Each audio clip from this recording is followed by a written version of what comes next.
Hello everyone, my name is Maria de Pilar de Anda Ponce, and I'm going to show you today the ingredients for my pecan pie. Came out in RGV Cookaholics. For this recipe, you're going to need 4 cups of pecans, 1 cup of brown sugar. You can either make your own pie crust or you can buy one. You need half a cup of Aunt Jemima or Buttersworth. You need half a cup of Caro Dark. You need another half a cup of Caro Light. You need 1 tablespoon of self-rising flour. You need 4 eggs. You need vanilla, and you're gonna need 1 tablespoon of vanilla, and then you need a pinch of salt. Now, for those other people that might want to give a little bit of different flavor for their pie, you can use 1 little pinch of cardamom. You need 1 saucepan because we're going to use a saucepan to boil everything. And you need 1 big Pyrex pie glass. You need a big bowl, and you need a whisk to whisk the eggs. You also need 1 cup, half a cup of butter. Real butter, nor margarine. Now the first thing that you're gonna do is let the butter melt in your saucepan.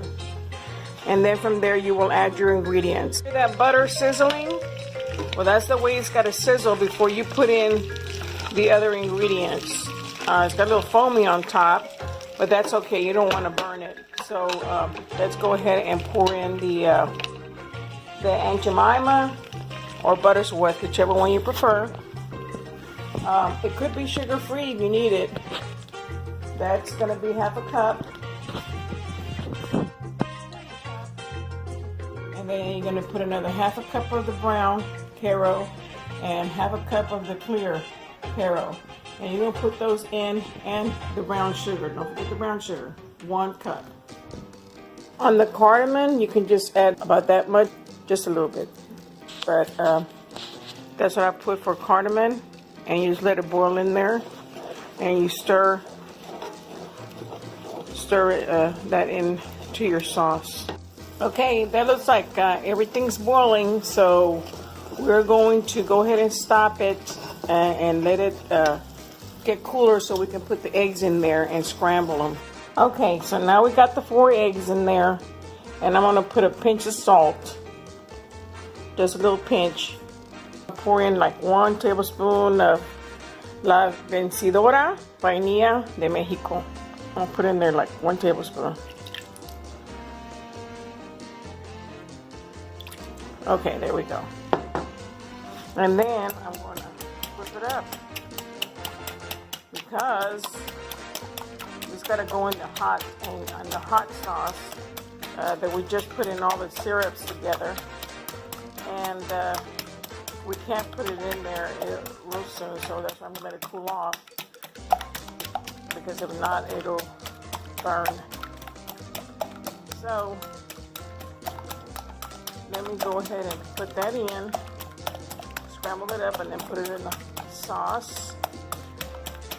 For those people that know about the Valley, I was born in the Valley, then I went to Houston when I was 10, and now I'm here close to Dallas in Corsicana, Texas, pero todavía hablamos español.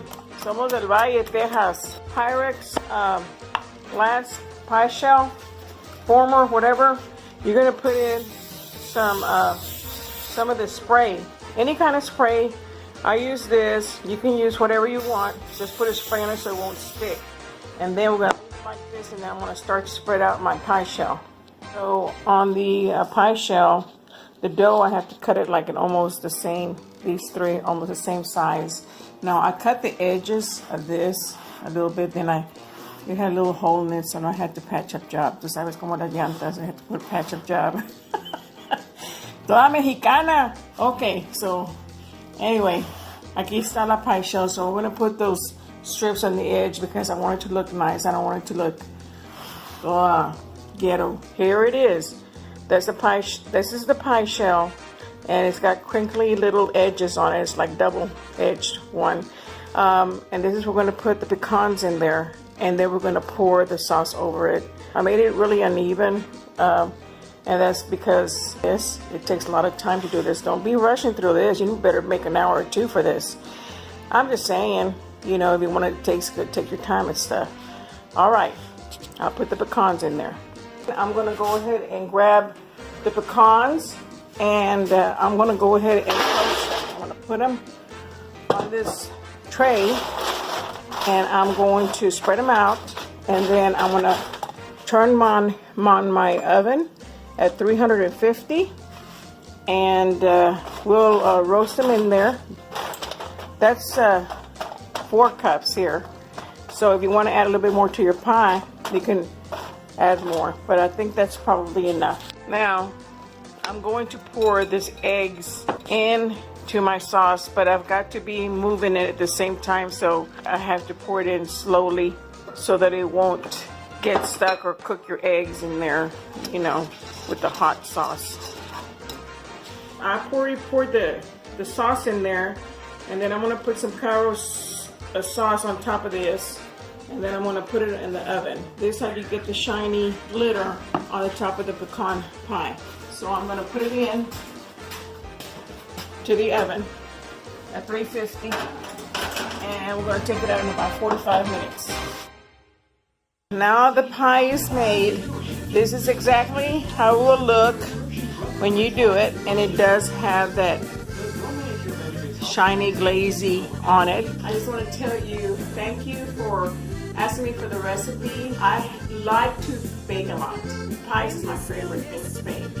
But the pecan pie is very delicious. I did add certain things different, which you could use diet Butterworth syrup or maple syrup. You could use that half a cup. Also, don't forget to put in that tablespoon of that self-rising flour so that it'll stick together better than just a regular flour. Anyway, I want to say hi to all my people in the valley, out there in Brownsville, Mercedes, McAllen, my sister Norma McAllen, and all of the Anda family there, and in Houston I have a lot. So, and here I am in Corsicana, Texas. I thank you very much, and maybe I'll show you how to make my homemade stuffing here for my Thanksgiving dinner, or maybe pecan pie, because I make everything from scratch. I love to bake, I love to taste. What is it they're going to eat now? Y'all know about that. You know that nobody that's skinny don't make some good food because they don't like to use the fat. I use butter, milk, and flour, baby. Y'all have a good